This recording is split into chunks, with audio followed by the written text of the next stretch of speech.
Hello everyone, welcome to Vidyashree Academy. I hope you are doing well. आज हम पढ़ने वाले हैं एक बहुत ही महत्वपूर्ण टॉपिक जिसका नाम है पोषण, न्यूट्रिशन।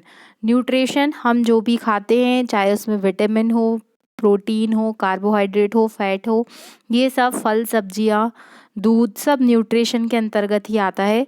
तो न्यूट्रिशन क्यों ज़रूरी है, इसके क्या फ़ायदे हैं, क्या इससे हमें प्राप्त होता है और कौन कौन से टॉपिक में ये सब्जेक्ट आने वाला है, हमें हेल्प करने वाला है। तो जो एमपीपीएससी का जो मेंस है उसमें ये पूरी पूरी यूनिट है, तो ये आपको बहुत अच्छे से पढ़ना है। बहुत सारे क्वेश्चन इससे पूछे जाते हैं।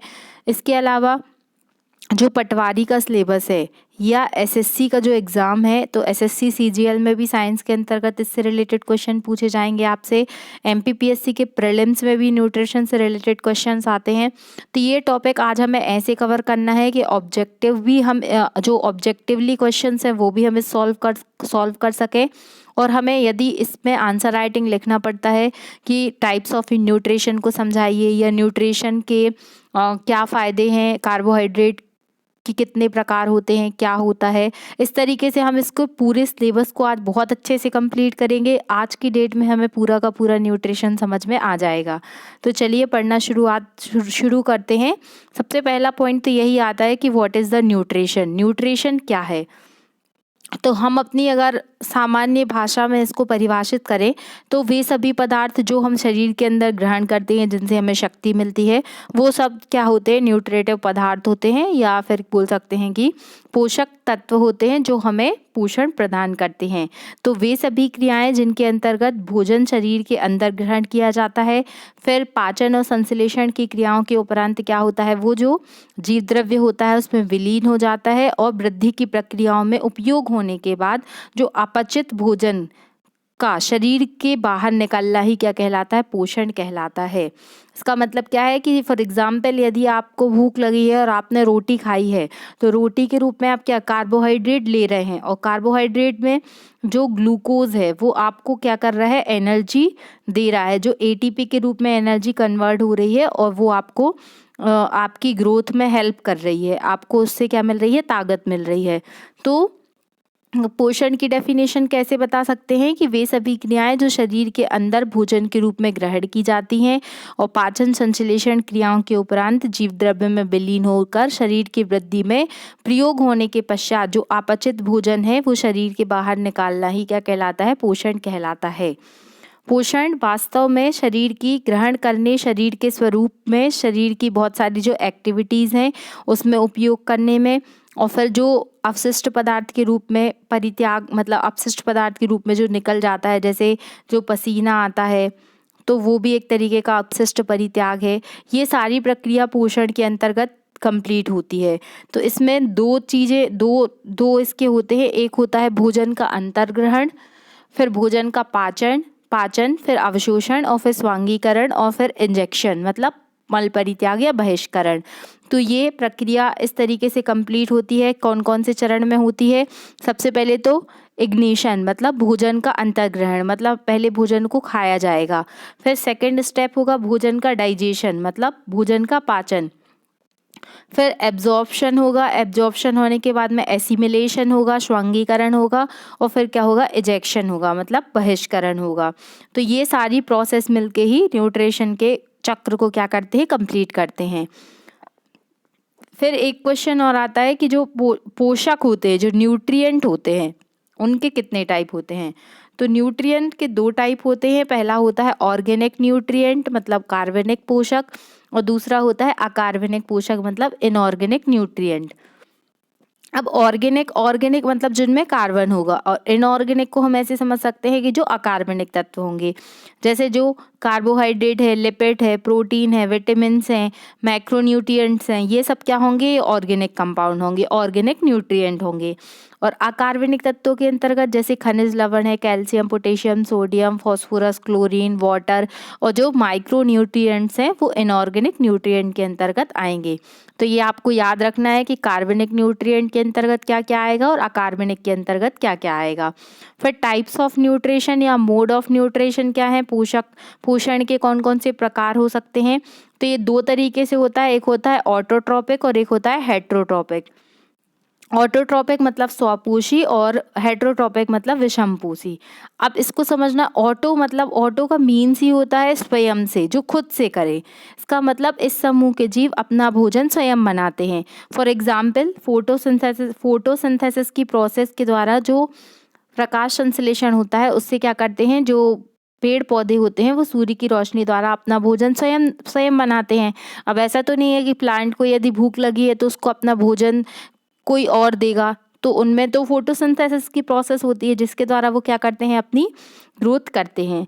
लेकिन फॉर एग्जांपल जैसे ह्यूमन है, तो ह्यूमन को क्या आप ऑटोट्रॉप्स बोल सकते हैं? नहीं बोल सकते। क्यों नहीं बोल सकते? क्योंकि ह्यूमन अपने खाने के लिए क्या है, दूसरे पर डिपेंड करता है।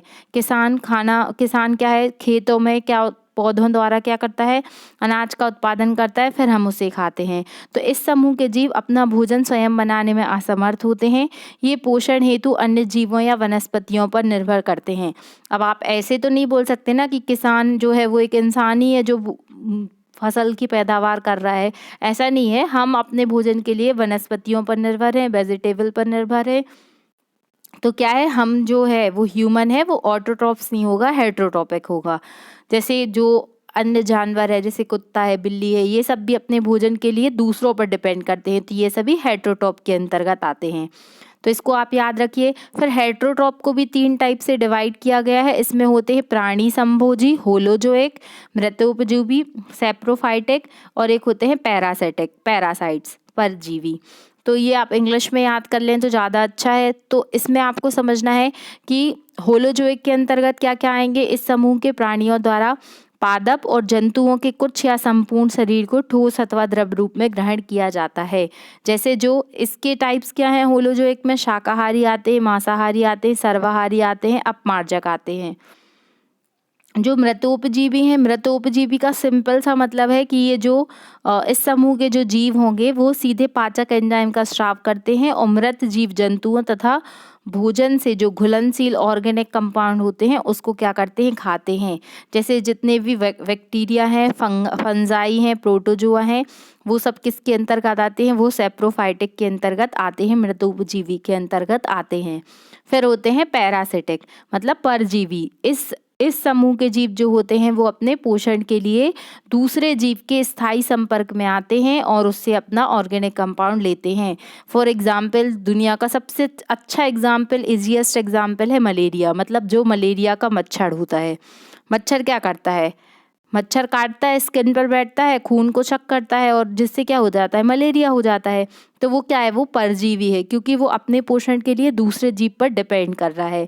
इसमें जैसे फीताकृमि है, हुकवर्म है, ये सब इसके एग्जाम्पल हैं। तो आपको क्या है, कभी कभी ऐसा एग्जाम में क्वेश्चन बन सकता है कि मलेरिया किस टाइप का जीव है, मतलब जो मलेरिया होता है वो किस टाइप के जीव से होता है, वो पैरासिटिक है कि सैप्रोफाइटिक है या होलोजोइक है या नन ऑफ दीज है। तो इस तरीके से आपको अगर डेफिनेशन पता है तो आप आंसर इजीली निकाल लेंगे। तो आई होप आपको पोषण के प्रकार समझ में आ गए होंगे कि modes of nutrition are 2 types, autotrophic और हेटेरोट्रॉपिक। ऑटोट्रॉपिक क्या है, जो अपना भोजन स्वयं बनाते हैं। हेटेरोट्रॉपिक क्या है, जो अपने भोजन के लिए दूसरों पर डिपेंड करते हैं। फिर हेटेरोट्रॉपिक के भी 3 टाइप्स पढ़े हैं, कौन कौन से, प्राणी संभोजी, होलोजोइक, मृतोपजीवी सैप्रोफाइटिक, और परजीवी पैरासिटिक। तो इसको आप अच्छे से पढ़ लीजिएगा। ये बहुत ही इंटरेस्टिंग है। इंटरेस्टिंग होने के साथ साथ ये मतलब ये जानकारी हमें होनी चाहिए क्योंकि ये जो हमारी जो क्रियाएं हैं वो सब इसी पे संचालित होती हैं, इसी से संचालित होती हैं। फिर पोषक क्या होते हैं, न्यूट्रिएंट क्या होते हैं, तो वे पदार्थ जो जीवों में विभिन्न प्रकार की जैविक कार्यों मतलब बायोलॉजिकल जो बायोलॉजिकल रिएक्शंस होती हैं, बायोलॉजिकल वर्किंग है, उसके संचालन और सत्यापन के लिए वृद्धि विकास मतलब हमारी ग्रोथ के लिए, हमारे डेवलपमेंट के लिए आवश्यक होते हैं, वो सब तत्व क्या कहलाते हैं, न्यूट्रिएंट कहलाते हैं। फिर न्यूट्रिएंट कितने टाइप के होते हैं, तो जो प्रोटीन है, विटामिन है, कार्बोहाइड्रेट है, मैक्रोन्यूट्रिएंट है, न्यूट्रिएंट है, तो ये सब क्या है, हमारे शरीर के लिए बहुत अधिक आवश्यक होते हैं। फिर ये तो अभी हमने पढ़ा जनरल न्यूट्रिशन। अब हमें मानव में अलग से पढ़ना है और जंतुओं में अलग से पढ़ना है। तो जंतुओं में पोषण के प्रकार कौन कौन से होते हैं, types of nutrition in animal. तो भोजन के एकत्रित और ग्रहण करने की प्रक्रिया के आधार पे विषमपोषी पोषण को 3 भागों में बांटा गया है। जो हमने अभी पढ़ा वही चीज़ यहाँ पे लिखी है कि प्राणी भोजी, मृतोपजीवी और परजीवी। फिर भोजन के घटक, ये बहुत बहुत अच्छे से आपको समझना है, ये बहुत अधिक महत्वपूर्ण है कि भोजन के घटक को हम कैसे डिवाइड कर सकते हैं। तो सबसे पहले कार्बोहाइड्रेट, प्रोटीन, फैट, विटामिन और मिनरल्स और जल, इस तरीके से आपको डिवाइड करना है इसको, और फिर हमें एक एक को पढ़ना है।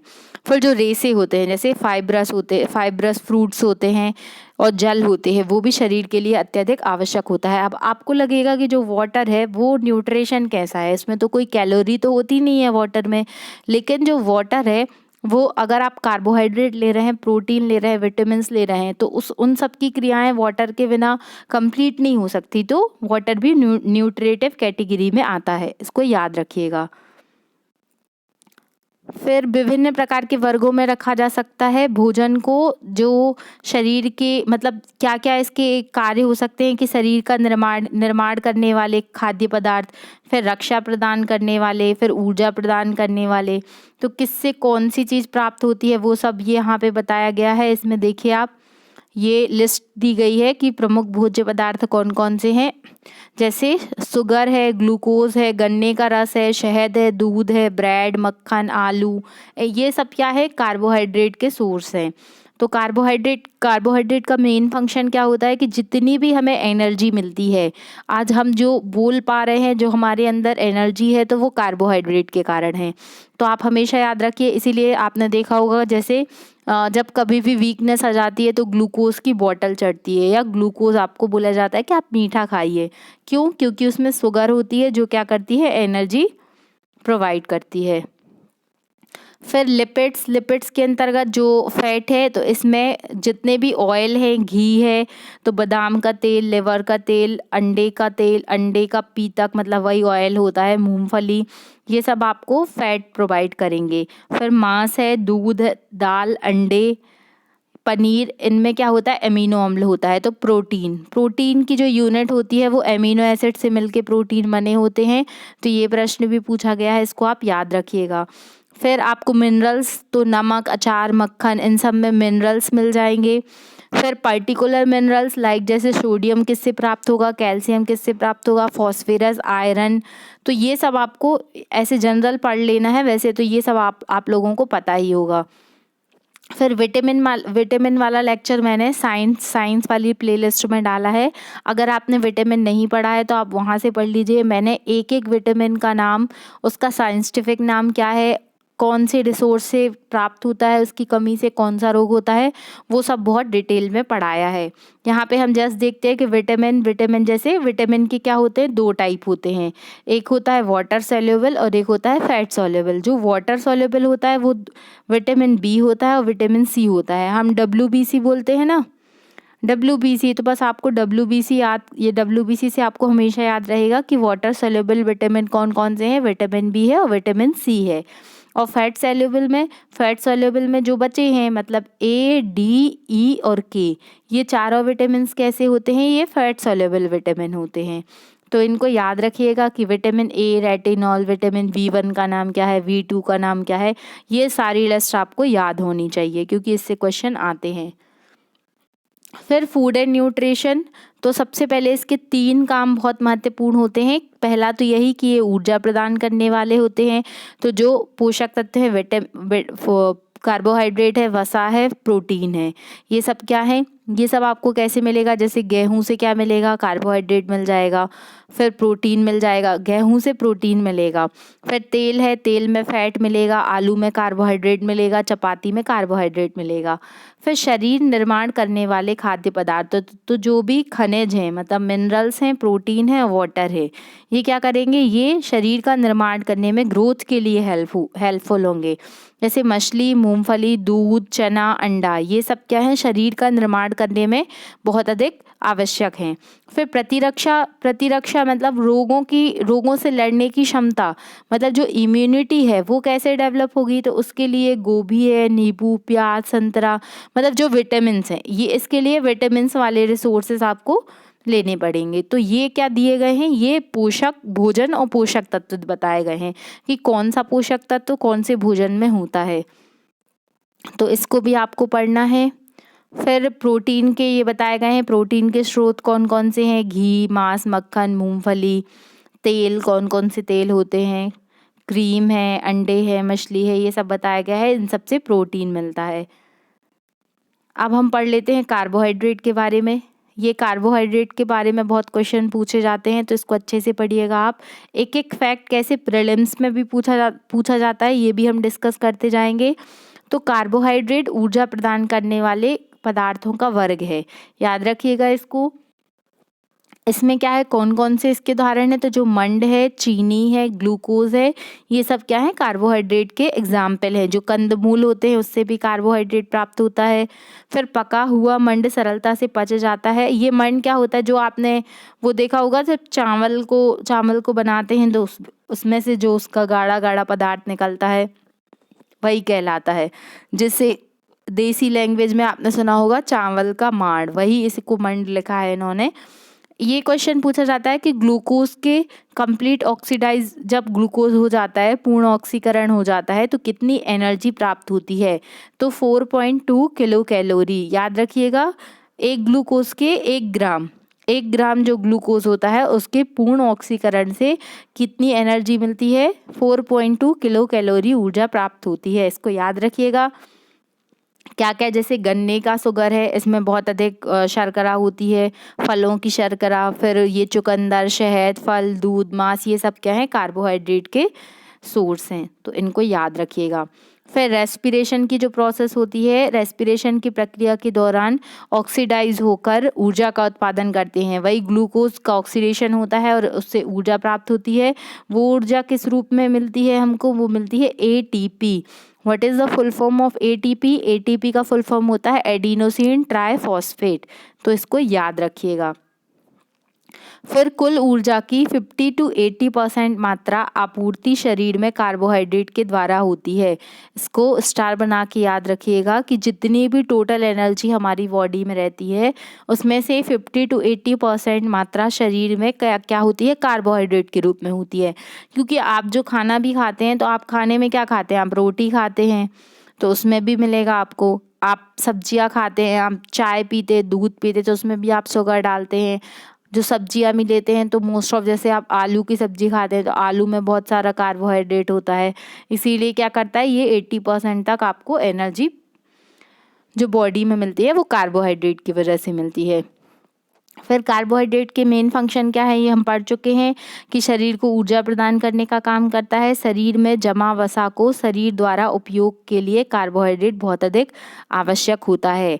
कार्बोहाइड्रेट के और क्या कार्य हैं कि ये निर्माणकारी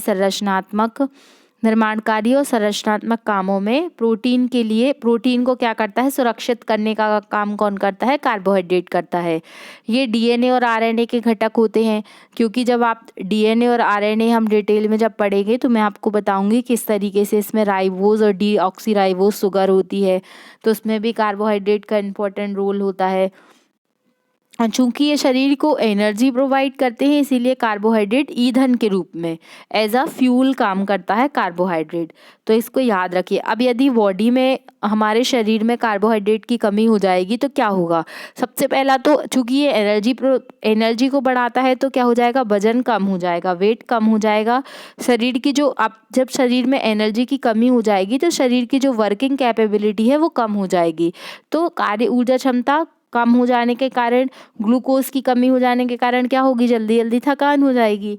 लैक्टिक एसिड बढ़ जाता है तो भी थकान होने लगती है। और कार्बोहाइड्रेट की कमी से क्या होगा, शरीर में ऊर्जा की आवश्यकता को पूरा करने के लिए प्रोटीन उपयोग करने लगता है। जो प्रोटीन हमारी बॉडी में संचित रहता है, जब शरीर थक जाएगा और एनर्जी नहीं मिलेगी तो क्या होगा, वो वाला प्रोटीन यूज़ होने लगेगा, जिससे शरीर में क्या होने लगेगी, प्रोटीन की भी कमी होने लगेगी और मरासमस और क्वाशियोरकर जैसे रोग होने लगेंगे। तो अब आपको समझ में आ गया होगा कि कार्बोहाइड्रेट की जब कमी होती है तो शरीर पर क्या प्रभाव पड़ता है। अब ये तो कमी की बात हो गई। अब बात करते हैं कि अगर बॉडी में कार्बोहाइड्रेट की अधिकता हो जाएगी तो फिर क्या होगा। अगर बॉडी में कार्बोहाइड्रेट की अधिकता हो जाएगी तो मोटापा हो जाएगा, शरीर का वजन बढ़ जाएगा। इसलिए आपने देखा होगा जो लोग डाइटिंग करते हैं तो उनको बोला जाता है कि आप आलू नहीं खाएंगे, और जो भी कार्बोहाइड्रेट वाले फूड हैं आप रोटी भी नहीं खाएंगे, गेहूं की रोटी नहीं खाएंगे, और भी बहुत सारी चीज़ें हैं जिनको मना किया जाता है कि शुगर आपको कम लेना है, इस तरीके से, क्योंकि वो वजन बढ़ाने का काम करता है। तो मोटापा होता है, शरीर में वजन बढ़ जाता है और शारीरिक श्रम में अत्यंत आवश्यक हो जाता है। ऐसे लोगों में शारीरिक श्रम अत्यंत आवश्यक हो जाता है। अगर मोटापा बढ़ता है तो डॉक्टर बोलता है आप एक्सरसाइज करिए, पैदल चलिए, क्यों, उससे क्या होगा कि उससे जो एनर्जी, जो कैलोरी है उसको आपको बर्न करना पड़ेगा। तो ये कार्बोहाइड्रेट था। आई होप आपको पूरा कार्बोहाइड्रेट समझ में आ गया होगा। अब प्रीलिम्स में, मेंस में, किसी भी एग्जाम में कोई भी क्वेश्चन पूछा जाता है तो आपसे बन जाएगा। अब प्रोटीन, प्रोटीन क्या है? तो प्रोटीन शब्द का सबसे पहले यूज़ किसने किया था? तो बर्जेलियस नामक साइंटिस्ट थे, उन्होंने प्रोटीन शब्द का यूज़ किया था। एक क्वेश्चन आता है कि प्रोटीन किसकी यूनिट होते हैं, तो हमेशा याद रखिए कि जो प्रोटीन होते हैं वो एमिनो अम्ल से बने होते हैं। सभी जीवों में प्रोटीन लगभग 20 प्रकार के एमिनो अम्लों के संयोजन से मिलके बने होते हैं, और ये केवल संरचनात्मक नहीं होते बल्कि जो अन्य प्रकार के कार्यों में भी क्या करते हैं, हेल्प करते हैं। तो जब भी प्रोटीन आए तो आपको एमिनो अम्ल याद रखना है कि प्रोटीन एमिनो अम्ल से मिलके बने होते हैं। फिर यदि प्रोटीन की कमी हो जाएगी हमारे शरीर में तो क्या होगा कि जो ग्रोथ है, ग्रोथ बहुत अधिक इफेक्ट होगी, और क्या होगा, शरीर में क्या होगी, शारीरिक और मानसिक जो ग्रोथ है वो रुक जाएगी। शारीरिक वृद्धि भी रुक जाएगी और मानसिक वृद्धि भी रुक जाएगी। सॉरी। प्रोटीन की कमी से जो बच्चे होते हैं, तो बच्चों में कौन सा रोग होता है? मैरास्मस होता है, जिसे सूखा रोग कहा जाता है। और जो लोग बड़े होते हैं उनमें बड़ा रोग होता है, मतलब क्वाशीओरकर, कितना बड़ा नाम लग रहा है। तो अब आप हमेशा याद रहेगा कि बच्चों में मरासमस हो जाएगा। जैसे बच्चे कभी कभी बोलते सूख गया है, एकदम कैसा मरा मरा सा लग रहा है, मतलब क्या है, प्रोटीन की कमी हो गई है। और क्वाशीओरकर किस में होगा? क्वाशीओरकर बड़े लोगों में होता है, तो इसको याद रखना है। फिर प्रोटीन एक जटिल कार्बनिक पदार्थ होते हैं जिनमें क्या क्या होता है, तो ये आपको इसका जो स्ट्रक्चर है वो पता होना चाहिए कि इसमें कार्बन होगा, हाइड्रोजन होगा, नाइट्रोजन होगा, ऑक्सीजन होगा। ये सब तत्व किस में पाए जाएंगे? प्रोटीन में पाए जाएंगे। प्रोटीन में क्या होता है, कभी कभी सल्फर, फास्फोरस, आयरन, ये वाले तत्व भी पाए जाते हैं। लगभग 20 प्रकार के एमिनो अम्लों से क्या बने होते हैं? प्रोटीन बने होते हैं। देखिए ये कार्बोहाइड्रेट के बताए गए हैं स्रोत कौन कौन से हैं। तरबूज है, आम है, चावल है, गेहूं है, बाजरा है, मक्का है, इन सब में कार्बोहाइड्रेट होता है, गन्ने में होता है। तो इसको थोड़ा याद कर लीजिएगा। फिर ये जो हम पढ़ चुके हैं, भोजन के मेन कंपोनेंट बताए हैं यहाँ पर कौन कौन से कंपोनेंट होते हैं। तो कार्बोहाइड्रेट है, प्रोटीन है, फैट है, और मिनरल्स है, और वाटर है। फिर कार्बोहाइड्रेट के 3 टाइप्स, हाँ टाइप्स हमने छोड़ दिए थे, टाइप्स ऑफ पढ़ लीजिए, ये क्वेश्चन भी पूछा जा सकता है। तो मोनोसैकेराइड, डाइसैकेराइड और पॉलीसैकेराइड। मोनो का मतलब होता है 1, तो ये मोनो। ओलिगी मतलब होता है एक से अधिक, और पॉली मतलब होता है बहुत सारे। तो आपको ये टर्म हमेशा याद रखना है क्योंकि ये बहुत सारी जगह यूज होंगे। तो जो मोनोसैकेराइड होते हैं ये क्या होते हैं? सिंपल शुगर होते हैं। जो पॉलीसैकेराइड होते हैं, तो पॉलीसैकेराइड, अब जैसे ग्लूकोज है तो ग्लूकोज को लिखते हैं C6H12O6, तो ये क्या होगा? ये डाइसैकेराइड होगा। और पॉलीसैकेराइड में आ जाएगा जैसे सुक्रोज है, माल्टोज है, जिसमें बहुत सारी क्या होंगे, बहुत सारे नंबर ऑफ कार्बन्स, मतलब नंबर ऑफ कार्बोहाइड्रेट के मोनोमर जुड़ के क्या बनाएंगे? पॉलीसैकेराइड बनाएंगे। तो ये आपको याद रखना है कि क्या क्या एग्जाम्पल है, जैसे ग्लूकोज जो है, फ्रक्टोज है, और गैलेक्टोज है, तो ये मोनोसैकेराइड का एग्जाम्पल है। फिर ओलिगोसैकेराइड में क्या होंगे? 3 से 10 तक की इकाइयाँ होंगी, मतलब मोनोसैकेराइड की इकाइयाँ जोड़ के बनाएंगे ओलिगोसैकेराइड। इसमें ग्लूकोज होगा, माल्टोज होगा, लैक्टोज होगा। और पॉलीसैकेराइड मतलब ग्लूकोज के 10 या 10,000 अणु, मतलब बहुत सारे नंबर ऑफ ग्लूकोज मिलेंगे जब, तो वो क्या बनाएंगे? पॉलीसैकेराइड बनाएंगे। पॉलीसैकेराइड का एग्जाम्पल क्या है? स्टार्च है, ग्लूकोज है, ग्लाइकोजन है, और सेल्यूलोज है। ग्लूकोज नहीं, ग्लाइकोजन है, याद रखिएगा। ये आपको एसएससी में भी ऐसे क्वेश्चन पूछे गए हैं कि ग्लूकोज किसका एग्जाम्पल है, फ्रक्टोज किसका एग्जाम्पल है, तो ये आपको याद रखना है। फिर प्रोटीन के प्रकार, ये क्वेश्चन मेंस में भी आ चुका है कि प्रोटीन्स के प्रकार कौन कौन से हैं। तो जो एंजाइम होते हैं वो प्रोटीन होते हैं। जैविक उत्प्रेरक, शरीर में लगातार होने वाली जो भी रासायनिक इकाइयाँ होती हैं तो वो एंजाइम के रूप में, चूँकि एंजाइम भी प्रोटीन होते हैं तो जैव उत्प्रेरक के रूप में ये क्या करते हैं, कार्य करते हैं एज अ बायोलॉजिकल कैटालिस्ट। फिर प्रोटीन परिवहन के लिए भी बहुत अधिक महत्वपूर्ण होते हैं, क्योंकि विभिन्न जो टिश्यूज़ होते हैं उन सब में क्या होता है, ब्लड में भी प्रोटीन होता है। तो जो भी संचार होता है, सूचना का संचार होता है, ब्लड का सर्कुलेशन होता है, तो उसमें प्रोटीन की महत्वपूर्ण भूमिका होती है। फिर संकुचनशील प्रोटीन क्या होते हैं कि जो मांसपेशियों के सर्कुलेशन, मतलब मांसपेशियों का जो संकुचन होता है उसमें हार्मोन आदि अनेक कार्यों में प्रोटीन की महत्वपूर्ण भूमिका होती है। हार्मोनल एक्टिविटीज़ में भी प्रोटीन का योगदान है। फिर संरचनात्मक प्रोटीन जो होते हैं वो कोशिकाओं और ऊतक, जो भी सेल्स बनते हैं और टिश्यूज़ बनते हैं तो उसमें जो संरचनात्मक प्रोटीन होता है वो यूज़ होता है, और रक्षात्मक प्रोटीन होता है जो शरीर में क्या करते हैं, संक्रमण से लड़ने के लिए, जो संक्रमित बीमारियां होती हैं उनके लड़ने के लिए क्या करते हैं, सहायता करते हैं, तो वो प्रतिजैविक प्रोटीन कहलाते हैं। तो ये आपको याद रखना है कि प्रोटीन कहाँ कहाँ पे किस किस एक्टिविटी में किस टाइप से हेल्प करने वाले हैं। फर्स्ट क्लास प्रोटीन क्या होते हैं, वे प्रोटीन जिनमें हमेशा एमिनो अम्ल उपस्थित होते हैं वो फर्स्ट क्लास प्रोटीन कहलाते हैं। फिर सेकेंड क्लास प्रोटीन क्या कहलाते हैं, जो कुछ ही एमिनो अम्ल में होते हैं, मतलब पर्टिकुलर एमिनो अम्ल में होते हैं, वो होते हैं। जैसे प्रोटीन में जैसे जो प्रोटीन है, लाइक जैसे अंडे में एल्ब्यूमिन होता है तो ये केवल अंडे में होगा या गेहूं में होगा, तो ये कुछ मतलब पर्टिकुलर चीज़ों में आपको मिलेंगे, इसीलिए इनको सेकेंड क्लास प्रोटीन कहा जाता है। जैसे जो नाखून होते हैं उनमें केराटिन प्रोटीन होता है, बाल होते हैं उनमें होता है, जो रक्त होता है, जो ब्लड के थक्के बनते हैं, ब्लड क्लॉटिंग होती है तो उसमें भी प्रोटीन होता है। तो इस तरीके से ये बताया गया है, इसको भी आपको याद रखना है। कैरोटीन प्रोटीन क्या है, कहाँ कहाँ पे होता है। फिर प्रोटीन के कार्य, ये देखिए ये बहुत अधिक महत्वपूर्ण है कि एंटीबॉडी के रूप में सुरक्षा करते हैं, कोशिकाओं की मरम्मत करने में, शरीर के वृद्धि और विकास में प्रोटीन कैसे होते हैं, आवश्यक होते हैं। अभी हमने देखा हार्मोनल एक्टिविटीज़ में प्रोटीन इंपॉर्टेंट होते हैं, जैविक क्रियाओं में मतलब as a biological catalytic activities में इन्वॉल्व होते हैं। जो मेटाबॉलिक प्रोसेस होती है उसमें एंजाइम का कार्य करते हैं, क्योंकि जो भी डाइजेशन होता है उसमें एंजाइम बहुत अधिक महत्वपूर्ण होते हैं, तो उसमें भी इम्पोर्टेंट रोल है प्रोटीन का।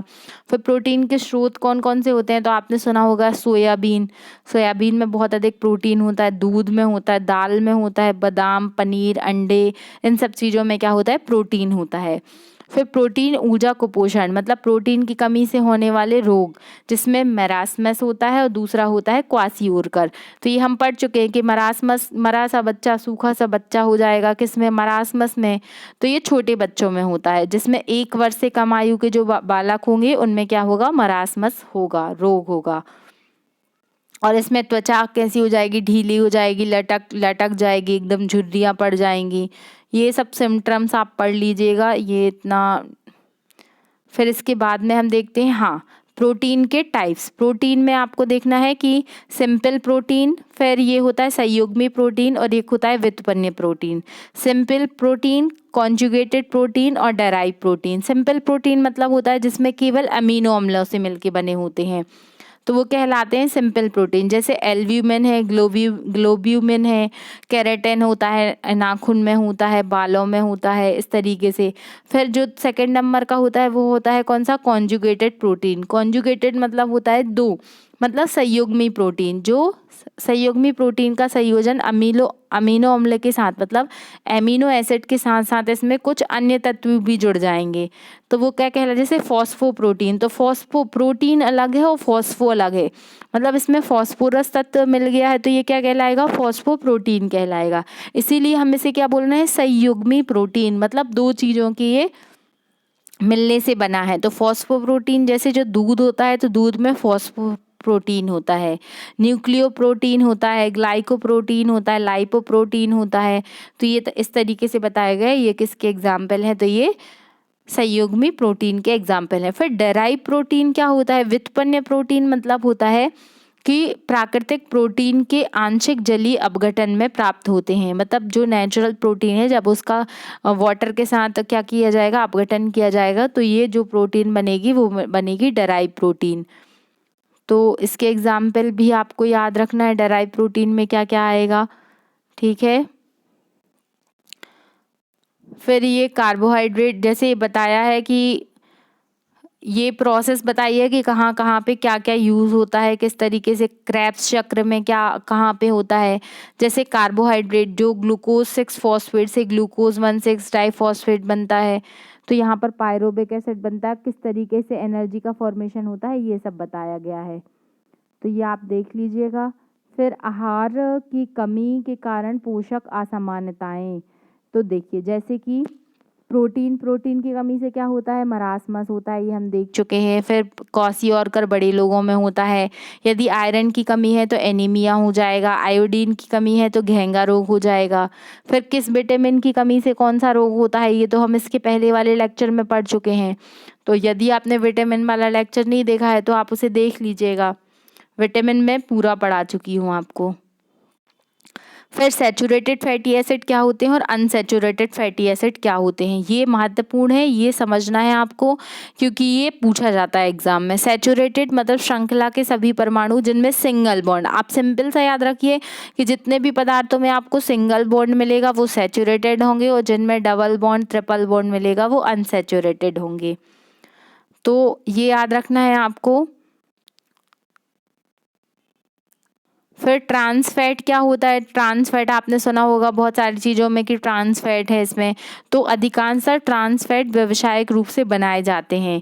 ये प्रकृति में अत्यंत मुश्किल से प्राप्त होते हैं। ट्रांस फैट वसा कोरोनरी हृदय या खतरे को अधिक बढ़ा जाता है। देखिए जो पदार्थ हैं, जो खाद्य पदार्थ हैं, यदि उनमें क्या होता है, ट्रांस फैट की मात्रा अधिक होती है, तो उसके कारण क्या हो सकता है, जो हार्ट अटैक है उसका खतरा बढ़ जाता है, क्योंकि जो हृदय की धमनियाँ रहती हैं उनमें क्या हो जाता है, ब्लॉकेज हो जाता है। जिसके कारण क्या होता है, जब जो लोग ज़्यादा फैट खाते हैं तो जो उनका हार्ट होता है, हार्ट का जो स्ट्रक्चर होता है उसमें क्या हो जाता है, ब्लॉकेज हो जाता है। जो एक तरीके से हम सिंपली बोलें तो जो नली होती है उसमें इतना अधिक कोलेस्ट्रॉल जम जाता है कि जो ब्लड का सर्कुलेशन है वो पूरी बॉडी में तरीके से नहीं हो पाता है। तो जिससे क्या हो जाता है कि अचानक से ब्लड का सर्कुलेशन रुक जाने से हार्ट अटैक जैसी समस्याएं हो सकती हैं। तो इसको याद रखना है आपको कि जैसे तिल, सूरजमुखी, सरसों प्लांट वसा वाले इसके संतृप्त वसा के क्या है, स्रोत होते हैं। और वनस्पति घी बनाने में हाइड्रोजन मिलाया जाता है। यह प्रश्न एसएससी कई बार पूछ चुका है कि जो वनस्पति घी का निर्माण होता है तो उसमें क्या मिलाया जाता है, उसमें हाइड्रोजन मिलाया जाता है। फिर एनिमल फैट मतलब जो एनिमल से प्राप्त होंगे, जो चर्बी वाले पदार्थ होते हैं, तो उन सब में क्या होता है, एनिमल फैट होंगे, वो सैचुरेटेड फैट हैं। क्योंकि इसमें देखिए जैसे चर्बी घी है, तो चर्बी है जो घी है वो सैचुरेटेड फैट होंगे। क्यों होंगे? क्योंकि इनमें डबल बॉन्ड नहीं होता है, इनमें सिंगल बॉन्ड होता है, और ये सर्दी के मौसम में सेमी सैलेड हो जाते हैं, और हार्ड फैट भी यही कहलाते हैं। फिर सैचुरेटेड फैट के बारे में हम देख सके, एक क्वेश्चन यहाँ पर आता है, फैट, एक फैट से मतलब 1 ग्राम फैट से आपको कितनी एनर्जी मिलेगी, तो 1 ग्राम फैट के पूर्ण ऑक्सीकरण से 9.3 किलो कैलोरी ऑक्सीजन मिलती है। यह प्रश्न भी पूछा जा चुका है। कार्बोहाइड्रेट में हमने कितना पढ़ा था, 4.3 किलो कैलोरी पढ़ा था। और अब हम बात कर रहे हैं फैट की। फैट से सर्वाधिक मात्रा में एनर्जी मिलती है 9.3 किलो कैलोरी। मोस्ट इम्पॉर्टेंट लगाकर इसको याद कर लीजिएगा। फिर बॉडी मास इंडेक्स बीएमआई, आप डॉक्टर के पास गए होंगे तो बीएमआई आपको लिखा मिलेगा। यदि आपने ये चीज़ ऑब्जर्व नहीं की है तो अब आप चेक करिएगा बीएमआई क्या होता है, क्यों, क्या इसका पर्पस होता है निकालने का। तो बीएमआई होता है, ऑक्सफोर्ड यूनिवर्सिटी में ये दावा प्रस्तुत किया गया था कि इसका फॉर्मूला बताया गया था कि बीएमआई बॉडी मास इंडेक्स होता है, जिसमें वो वजन के आधार पे शरीर में कितना वसा अनुमानित है, कितना क्या होना चाहिए, ये सब बताया जाता है। तो बॉडी मास इंडेक्स, इसके बारे में आपको बस जनरली पता होना चाहिए कि क्या है। ओके, फिर फैट के बारे में थोड़ा पढ़ लेते हैं। फैट के कार्य क्या होते हैं? तो फैट वाली वस्तुएं तो अब आप अच्छे से जानते हैं कि जितना भी घी है और जो ऑयल है, इन सब में फैट होता है। तो वसा ऊर्जा की संचित स्रोत हैं। मतलब वसा क्या करते हैं, ये एनर्जी को एब्जॉर्ब करके रखते हैं और शरीर को रोधी परत करने के लिए वसा त्वचा के नीचे संचित रहता है। देखिए, जो स्किन होती है ना, हमारी स्किन के अंदर भी एक लेयर होती है जो क्या करती है कि शरीर के मतलब क्या करती है, सुरक्षा करने का काम करती है। अनेक अंगों को क्या करती है, सुरक्षा प्रदान करती है। जैसे जो किडनी है, नेत्र गोलक हैं। तो भोज्य पदार्थों में जो 95% क्या होता है, सिंपल फैट होता है, जिसे ट्राइग्लिसराइड भी कहा जाता है। जैसे जो तेल हो गया, घी हो गया, चर्बी हो गया, ये सब क्या है, ये ट्राइग्लिसराइड के अंतर्गत आते हैं। और इसमें सेफेलिन तथा लेसिथिन नामक फॉस्फोलिपिड यकृत की कोशिकाओं में पेशीय ऊतकों में पाया जाता है। इसको भी थोड़ा याद रखिएगा। फिर वसा जन्य रोग, कौन कौन से रोग होते हैं जो वसे के कारण मतलब फैट के कारण होते हैं? तो जैसे एसिथ्रोस्क्लेरोसिस, ये थोड़े टफ से नाम है, इसको आप पढ़ के देख लीजिएगा क्या प्रोनाउंसिएशन है इसका। तो इसमें क्या होता है कि भोजन में कठोर वसाओं अर्थात जंतु वसाओं की अधिकता के कारण कोलेस्ट्रॉल नामक लिपिड अधिक मात्रा में क्या करता है, ब्लड वेसल्स की दीवारों में जमा होने लगता है, जिसके कारण क्या होता है, ब्लड का सर्कुलेशन रुक जाता है और जिससे हृदय रोग हो जाता है और रोगी की मृत्यु भी हो सकती है। जो चीज़ हमने अभी डिस्कस की थी कि कैसे हार्ट अटैक आ सकता है, हार्ट के अंदर जो वेसल्स हैं उनमें कैसे ब्लड का सर्कुलेशन रुक जाता है, तो ये क्या कहलाते हैं, एथीरोस्क्लेरोसिस। ओके, फिर मोटापा, तो मोटापा बढ़ जाता है। अगर आप ज़्यादा फैट वाली चीज़ें खाएंगे तो उससे क्या हो जाएगा, मोटापा बढ़ जाएगा और फिर मोटापा बहुत सारे रोगों को लेकर आता है। फिर विटामिन वाला हम पढ़ चुके हैं, एक बार और डिस्कस कर लेते हैं कि vitamin B1 thiamine, vitamin B2 riboflavin, vitamin B3 niacin, vitamin B5 pantothenic, vitamin B6 pyridoxine, vitamin B7 biotin, vitamin B9 folic acid और विटामिन B12 साइनोकोबालामीन। ये क्वेश्चन पूछा जाता है कि विटामिन B12 में कौन सा कंपोनेंट होता है, तो कोबाल्ट होता है, इसको याद रखिएगा। ओके, फिर कौन से विटामिन की कमी से कौन सा रोग होता है, तो ये आपको बिल्कुल याद रखना है कि विटामिन ए की कमी से कौन सा रोग होता है। जैसे ये लिस्ट दी गई है कि विटामिन ए की कमी से कौन सा रोग होता है, रतौंधी रोग होता है, या इसी को जीरोथैलेमिया कहा जाता है जिसमें कम दिखाई देता है। विटामिन बी की कमी से बेरी हो जाता है। विटामिन सी की कमी से स्किन क्या है, फटने लगती है।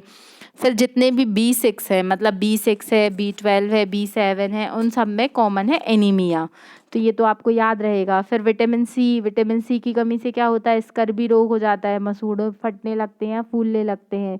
कैल्सीफेरॉल, तो बच्चों में रिकेट्स होता है और बड़ों में ऑस्ट्रोमलेशिया होता है, ये भी आपको याद रखना है। विटामिन ई की कमी से क्या होती है, जो फर्टिलिटी पावर होती है वो जनन शक्ति कम हो जाती है। और विटामिन के की कमी से क्या हो जाता है, रक्त का थक्का नहीं बनता है, जिसके कारण बहुत सारे कठिनाइयाँ हो सकती हैं। तो ये आपको याद रखना है। यहाँ पर भी विटामिन की पूरी लिस्ट दी गई है कि कौन से पदार्थ से कौन सा विटामिन मिलेगा। जैसे अगर विटामिन ए है तो गाजर, दूध, अंडा। मैंने आपको ये रिलेट करके ट्रिक से याद करवाए थे, क्योंकि साइंटिफिक नेम थोड़े से याद नहीं होते, भूल जाते हैं। तो आप वो वाला लेक्चर अगर आपने नहीं देखा है तो आप ज़रूर देख लीजिएगा। फिर ये पूरा डिटेल में बताया है कि विटामिन सी जितने भी खट्टे फ्रूट होते हैं, सिट्रस फ्रूट होते हैं, उन सब में क्या होता है, विटामिन सी होता है। तो जैसे नींबू है, आंवला है, संतरा, मौसम्बी, सब में विटामिन सी होता है। विटामिन सी की कमी से क्या होता है, स्कर्वी रोग होता है। इसमें क्या होता है कि मसूड़ों में सूजन आ जाती है, मसूड़ों में खून आता है, दर्द होता है, जबड़े दर्द करने लगते हैं, तो ये होता है। फिर क्वासियोरकर में क्या होता है कि प्रोटीन की अधिकता हो जाती है। जो 1 से 3 वर्ष के बच्चे जब प्रतिदिन आहार में 1 ग्राम से कम प्रोटीन लेते हैं तो उनके शारीरिक वजन बहुत अधिक कम हो जाता है और बच्चे का विकास रुक जाता है। फिर ये पूरा विटामिन ही बताया है, इसको हम पहले पढ़ चुके हैं। अब देखिए फैट को बताया है, ये हम पढ़ चुके हैं कि 3 टाइप का फैट होता है, सिंपल फैट होता है, कंपाउंड फैट होता है और डेराइव फैट होता है। फिर असंतृप्त और संतृप्त, ये भी हमने देख लिया है। तो देखिए हमने पूरा लगभग 40-45 मिनट की क्लास में पूरा पोषण बहुत अच्छे से समझ लिया है। कि पोषण क्या है, पोषण के प्रकार क्या हैं, पोषण किस तरीके से होता है, प्रोटीन, विटामिन, कार्बोहाइड्रेट, फैट, इनका क्या कार्य होता है, ये बॉडी में कहाँ पर क्या किस क्रिया में हेल्प करते हैं। तो आई होप आपको अब यदि प्रीलिम्स या मेंस में कोई भी क्वेश्चन पोषण से रिलेटेड आता है तो आप उसे इजीली सॉल्व कर लेंगे। Thank you so much. आप यदि चाहते हैं कि मैं इस सीरीज़ को आगे कंटिन्यू करूं साइंस की, तो आप प्लीज़ कमेंट बॉक्स में लिखकर बता दीजिए कि आप और कौन कौन से टॉपिक पढ़ना चाहते हैं। और आप अपने दोस्तों तक प्लीज़ इस लेक्चर को अधिक से अधिक शेयर करें ताकि दूसरों की भी हेल्प हो सके। और आप लाइक कीजिए, सब्सक्राइब कीजिए एंड अपने दोस्तों तक प्लीज़ शेयर कीजिए। Thank you so much. और बेल आइकन को प्रेस ज़रूर कर दें ताकि आपको नोटिफिकेशन मिल जाए। धन्यवाद। जय हिंद, जय भारत।